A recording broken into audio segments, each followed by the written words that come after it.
Ever wondered how small actions of yours affect the environment around you and how taking small steps can bring a positive impact on your environment? We, Rotaract Club of Palmville, asked our members on what small steps do they take to lead an environmentally sustainable life. Let's hear out from them.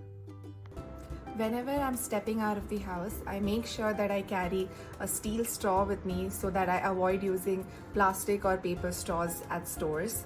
I also use a menstrual cup instead of disposable sanitary pads. I carry a reusable water bottle with me whenever I am outside. This is how I try to take small steps to lead a more sustainable life. Whenever I drive and have to stop at the signal, I make sure to turn off the scooty to preserve the energy. I also avoid unnecessary honking on roads.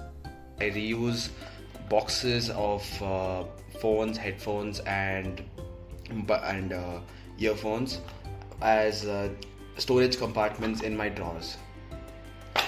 I avoid availing plastic bags at the store by taking a long carry bag with me. One of the major steps to leading an environmentally sustainable life came into being when I switched to menstrual cup instead of the harmful and disposable sanitary pads. And then I really support the reusable container initiative by Swiggy and Zomato and try to use it whenever possible.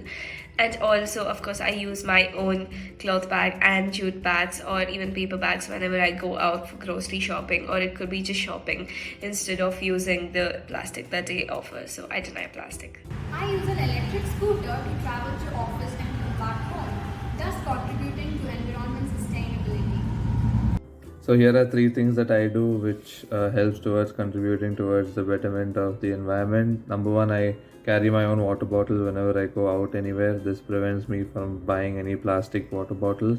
Number two, before I leave any room, I always check whether the fan and lights are off. This is something that we all can do. It just takes 5 seconds of our time. And last but not the least, while brushing or showering, while applying soap, for example, I always make sure that I turn off the water tap so that there is no wastage of water. So these are three things that I follow, and I would love if you all could follow this as well. So I try to carry jute bags or cloth bags whenever I go for grocery shopping and stuff instead of using plastic bags right there.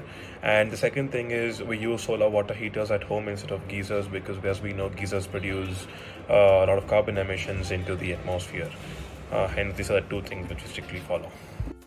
As a step towards sustainability, I have stopped saying yes to pads and started saying yes to the cup.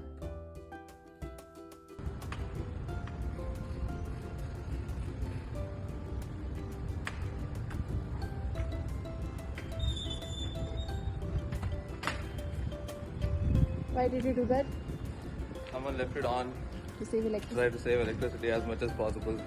I usually take cloth bags when I go to buy something, completely preventing the use of plastic bags, and also segregating waste into wet, biodegradable waste, which usually includes kitchen scraps, eggshells, pencil shavings that can easily be converted to compost and a natural fertilizer. And then is dry waste, which can be recycled, usually includes papers and plastic, Tetra packs, etc.